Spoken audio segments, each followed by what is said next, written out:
Fala galera, beleza com vocês? Ao que tudo indica, essa é a minha última revisão do ano de 2018 e é justamente para quem vai fazer o vestibular da UEM. Revisão UEM. Preste bem atenção nessas dicas, super importantes para vocês, mas não se esqueça de se inscrever nesse canal, ativar o sininho de notificações e deixar aquele seu like maroto. Avise os amigos, avise os colegas do peito. Pergunta pro Toid, é o seu canal que está começando agora.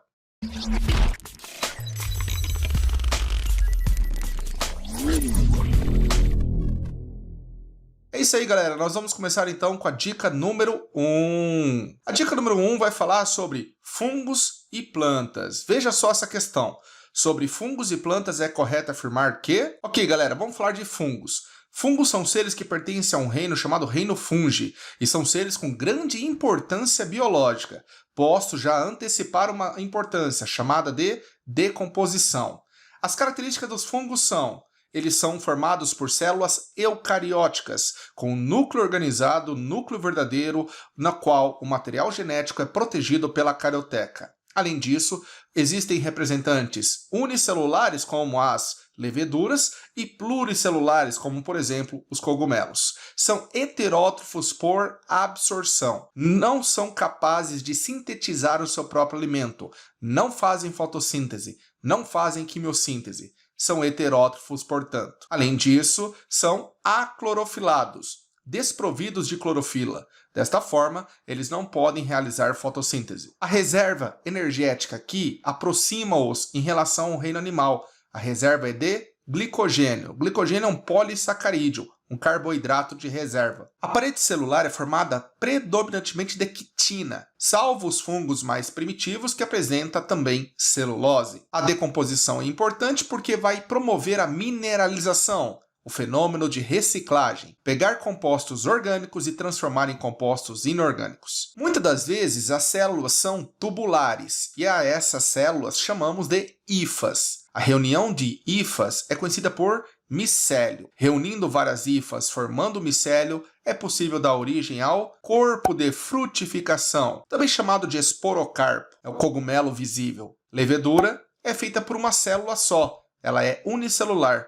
Muitas das vezes reproduz assexuadamente por brotamento. E uma levedura importante aqui é Saccharomyces cerevisiae, capaz de fazer a fermentação alcoólica e produzir o álcool. Na fermentação alcoólica, ocorre na ausência do oxigênio, de tal forma que a glicose é fermentada em etanol, liberando gás carbônico e liberando 2 ATPs de energia. Uma importância relacionada ao fungo é na fabricação de antibiótico, pois então, o fungo Penicillium, ele é capaz de produzir uma substância chamada de penicilina, que atua provocando a morte de muitas bactérias, portanto, é um antibiótico. Os grupos dos fungos são Chytridiomycota, fungo primitivo, fungo aquático, cujos esporos se locomovem por flagelos. São chamados de zoósporos. Zygomycota, também chamado de bolor negro. Não existe corpo de frutificação. Ascomycota. Grupo muito importante. Saccharomyces cerevisiae está presente aqui. Além disso, vamos nos atentar que o fungo Penicillium aqui também se faz presente. Basidiomycota são os cogumelos, orelha de pau, Popatapataios. Apresentam basidiosporos. E o grupo Deuteromycota, onde fungos imperfeitos estão presentes.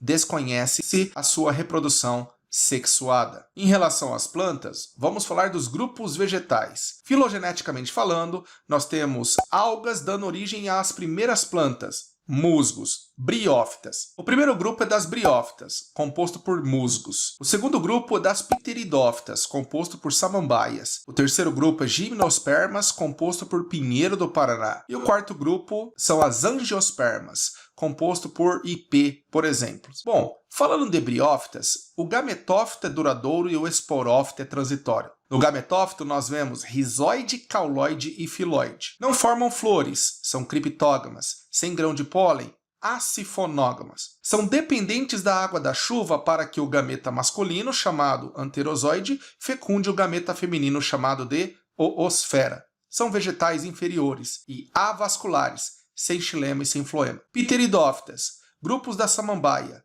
Esporófito é duradouro, gametófito é transitório. Esporófito é diploide, 2N. Gametófito é haploide, N. Não apresentam flores, são criptógamas e sem grão de pólen, acifonógamas. Já apresentam vasos condutores de seiva, xilema e floema, portanto são traqueófitas. Porém, não apresentam sementes ainda. São dependentes da água, da chuva, para a reprodução. De tal maneira que o anterozoide, gameta masculino, fecunda o gameta feminino chamado de oosfera. Gimnospermas. Semente nua, semente desprotegida, não há fruto, galera. Esporófito duradouro, gametófito transitório. Pinheiro do Paraná, planta que atinge 25 metros aproximadamente. Sequoias, plantas maiores ainda, ultrapassam os 60 metros de altura. Apresenta uma estrutura reprodutiva, lembrando a flor, chamado de cone, pinha, estróbilo. Portanto, são fanerógamas. Agora nós temos o grão de pólen, portanto, classificados como sifonógamas. A semente do pinheiro do Paraná é o pinhão. São plantas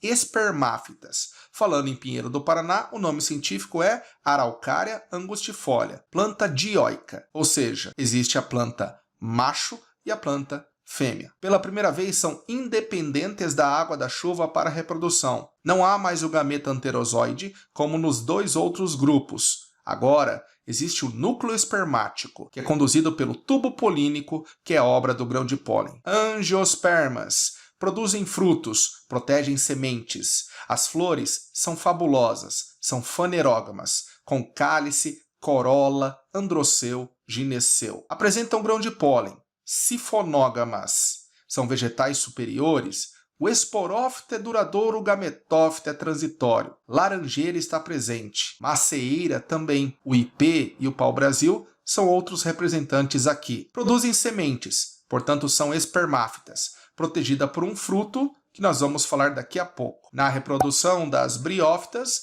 temos que os esporos, ao germinarem, dão origem a estruturas jovens chamadas de protonema, que logo depois evoluem para os gametófitos. Os gametófitos, por mitose, produzem gametas, anterozoide e oosfera. O anterozoide nada em direção à oosfera, fazendo a fecundação, dando origem ao esporófito, que fabrica esporos por meiose. Nas pteridófitas, a samambaia propriamente dita tem em seus folíolos estruturas que fabricam esporos. Essas estruturas são chamadas de soros. São os esporângios. Os esporos, ao germinarem, dão origem ao gametófito no formato de coração, chamado prótalo, hermafrodita monóico. Na presença de água, o anterozoide fecunda a oosfera, dando origem ao zigoto, que forma um embrião e, portanto, desenvolve uma folha jovem da samambaia, chamada de báculo. Nas angiospermas, temos aqui a laranjeira. Laranjeira é uma planta que fabrica um fruto. Um fruto, ele advém do ovário da flor. O ovário da flor é uma estrutura presente na porção feminina, chamado de pistilo ou carpelo. No fruto nós vemos 3 camadas: epicarpo, mesocarpo e endocarpo. A união dessas 3 camadas forma o pericarpo. Na classificação dos frutos, nós temos frutos com muitas sementes, chamadas de baga, e frutas com caroço, chamado de drupa. Nos frutos secos, cujo pericarpo não é bem desenvolvido, temos os frutos secos deiscentes e indeiscentes. Nos frutos secos deiscentes, as sementes caem. Nos frutos secos indeiscentes, as sementes não caem do pé. Muito bem, galera, sobre os fungos e plantas, é correto afirmar que 01. Apenas as pteridófitas, dentre as plantas vasculares, dependem da água para o processo de fecundação. Galera, dentre as plantas vasculares com vasos condutores, é verdade. É a pteridófita que precisa de água para a fecundação. 01, correta. 02. Nas samambaias e nas gimnospermas, o esporófito é 2N. Perfeito, galera. Obedecendo a chamada alternância de geração, o esporófito é 2N diploide e o gametófito é haploide N. 04. Angiospermas, as únicas plantas com flores e frutos, não apresentam reprodução assexuada. Mentira, galera, falso, porque na alternância de geração nós temos uma fase sexuada e uma fase assexuada que fabrica esporos. 8. Rizoide, filoide e cauloide fazem parte do gametófito dos musgos. 08, correta, verdadeira. 16. Fungos não estabelecem relação de parasitismo com organismos clorofilados. Falso, galera. Fungos provocam parasitismo, sim, em todos os seres, inclusive nos organismos clorofilados. Exemplo, a chamada ferrugem do café. É isso aí, galera. Eu espero que você tenha gostado dessa primeira dica para o vestibular da UEM. Inscreva-se nesse canal, deixe o seu like e avise os amigos. Beijo para vocês. Tchau, galera.